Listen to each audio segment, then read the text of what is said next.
Greetings, welcome. This is Caronda. Welcome to Mind Over Number. And I wanted to share this message. As an intuitive, I receive downloads, as they call them. Sometimes they come through my ability to hear, my ability to feel. Other times they come directly through dreams. And so this message came to me from a dream I had recently. And I want you to focus on the message, not on me. That's why I chose not to be in this message. But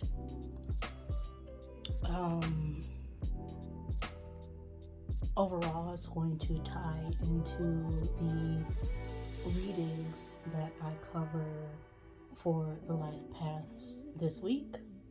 So I want to make sure that it's here as a reference before I actually go into those readings. So let's go ahead and jump into the message by starting off with what this dream was. Okay, so I had this dream where I was inside of a casino. Now this casino wasn't full of people. It was completely empty. No one was at the tables, no one was playing the games. Everything was just on and glowing, and it felt like it was waiting. Waiting for someone to just, pull a lever, press a button, put some money down. And I had been sent to this casino with a group of other people. We were sent there to figure out what actually happened to the people who had been there before. But the second someone from my team started playing a game, they couldn't stop. And once they won, they were taken to the back of the casino and never came back. So I was trying to tell my teammates that there was something wrong with these games. It was some kind of illusion. Make sure you don't touch anything. And the more you win, the more you play, the more you actually lose. They hadn't realized this yet. They were somewhat hypnotized by these shiny, fancy machines and promises to win big, but there was someone who I felt like was able to hear me. And so I kept trying to convince them to get off the machine. And as I was doing this, someone else walked past me, and I saw that they were being walked off to the back. And so I had to try and speak to this person. I was trying to tell them, don't you see that everything here is some kind of spell? And they just stared at me and gave me this smirk, walked off, and they got taken to the back. Before they went off, they told me, oh, well, I'm taking one for the team. And I, of course, never saw this person again. But I could still feel this other person next to me still trying to get out of this fog, this illusion. And I could feel that I was getting to them. So even though this person who I was so close to walked off, I had to understand that they had made their choice. There was still someone here who needed my help. And that's when I woke up. woke up, made sure I wrote everything down in my dream journal because, the second dreams fade very easily. And as I'm trying to interpret my dream and figure out the patterns or the pictures that may give me something, I remembered that this scene was pretty much what happened in the movie. It was the first Percy Jackson movie. I don't remember the name of the first Percy Jackson movie, uh, but there's this scene where they end up going to the casino. The name of the casino is called the Lotus Hotel, and there's a bunch of games and food and prizes, and they go there on a side quest from their original mission. But the longer they stayed there, the more and more staff kept offering them drinks, and the more they drank, the longer they stayed, the more they forgot what they even came there for in the first place.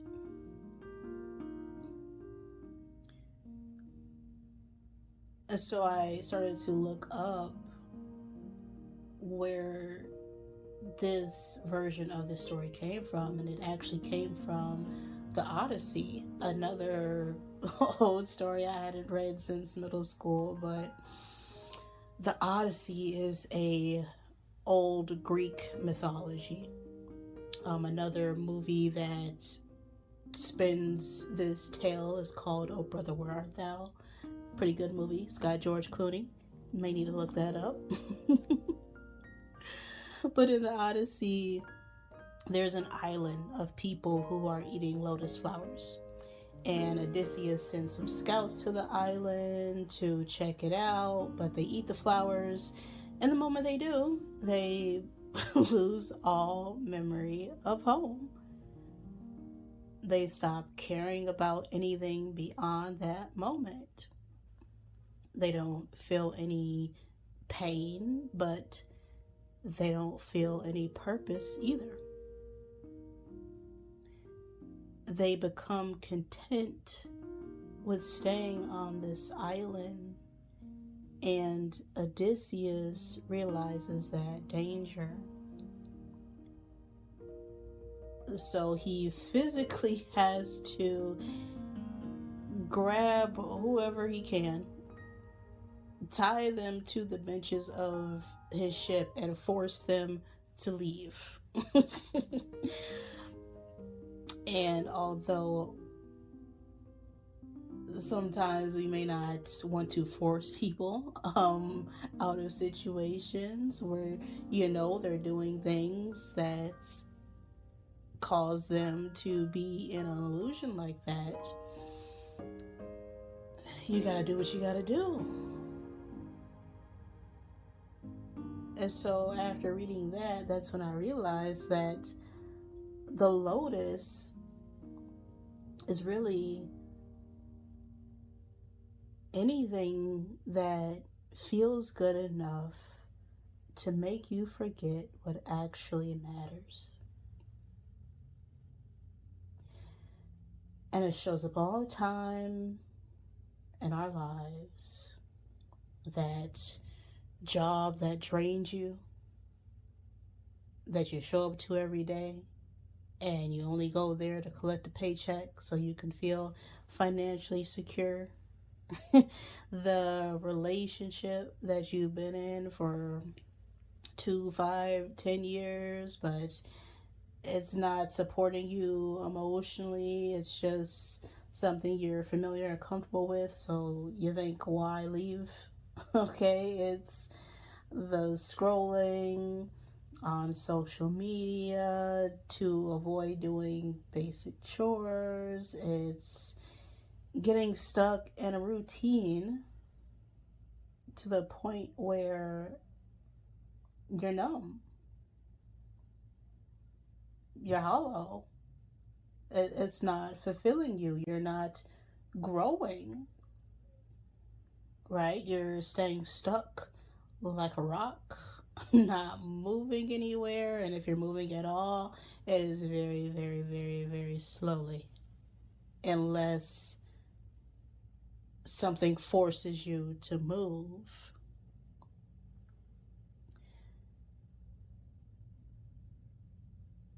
And after understanding that, I had to think, well, how do we break this spell? How do we get out of this illusion of complacency? And so the first thing is that you have to take notice. You have to ask yourself, how long have I been doing this? And that's the thing. Time is an illusion. I say this in the majority of my readings.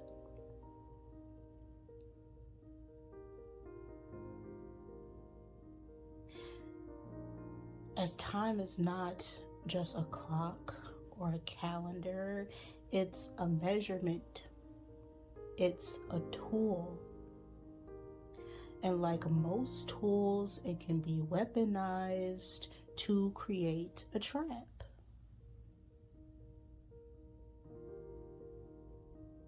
We start to believe that if we spend enough time in something, a job, a relationship, a belief system, that we then owe it to ourselves to stay. We think effort somehow guarantees progress.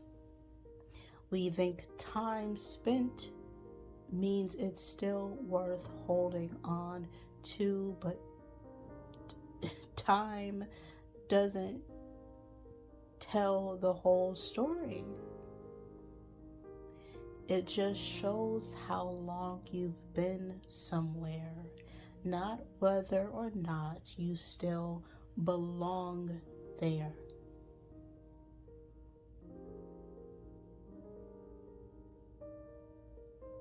So if your soul right now is asking for something new, don't let the past hold you hostage.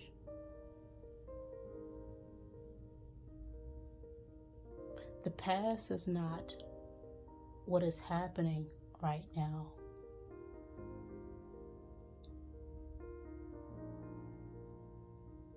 The future is what determines your present. Right, the past is a bunch of memories, it's things we created. By the time we think about it, it's not even there. It's not a destination, it's not a place we can go to. Whatever we think is the future is created by what we do in this now moment. The point isn't how long you've been there. The point is whether or not you're still growing. You're still expanding. You're still learning. You're still bettering yourself. Right? Are you progressing or are you degressing in those situations? You gotta be real with yourself.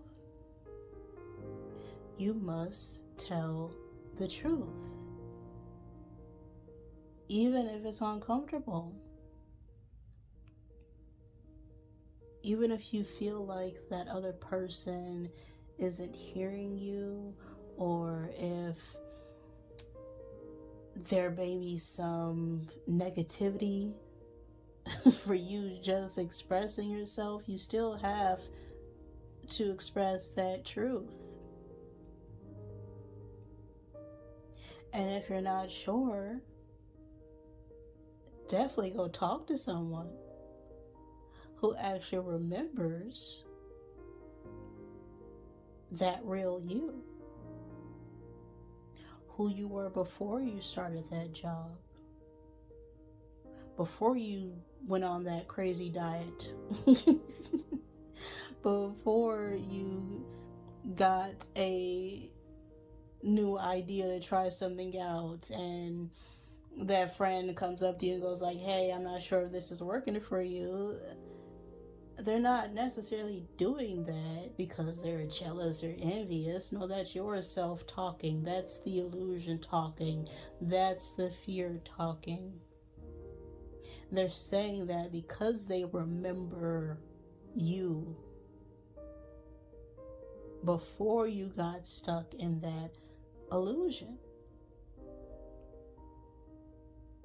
You need to take that one small step back toward yourself. Go take a walk, drink some water, go journal about it, even if you don't say it to someone directly. Writing is still a form of expression. Pausing 3 seconds before you decide to do anything is enough time to reflect and decide if it's really what you want to do.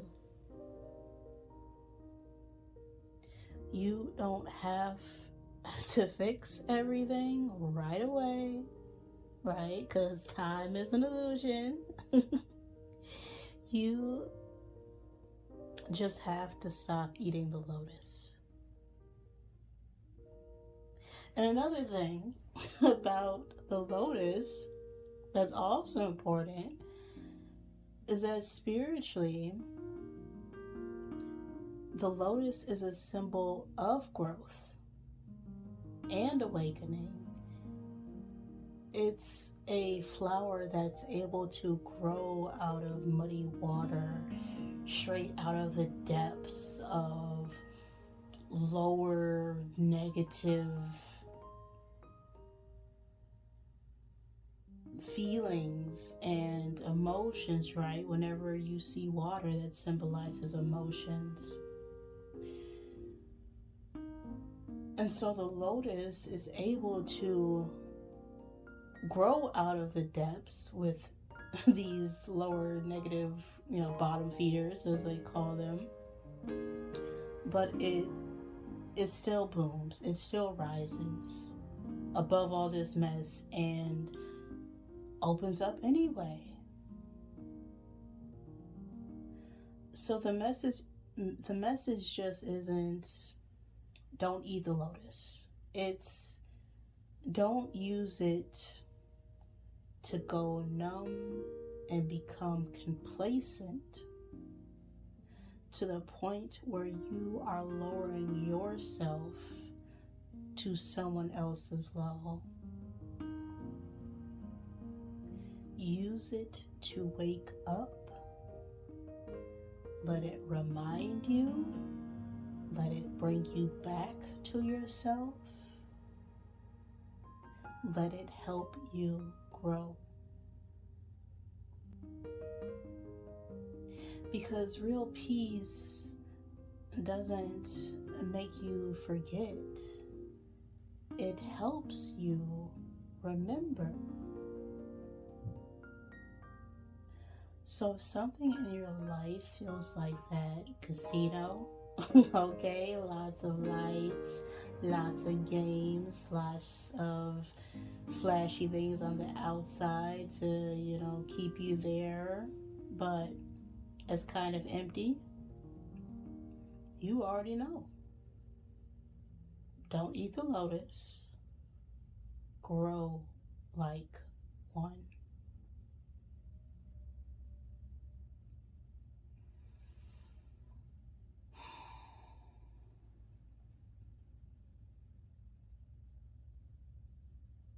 Now, as always, take the messages that resonate with you, leave what does not. If this was helpful to you, please like the video. If not, I am sorry.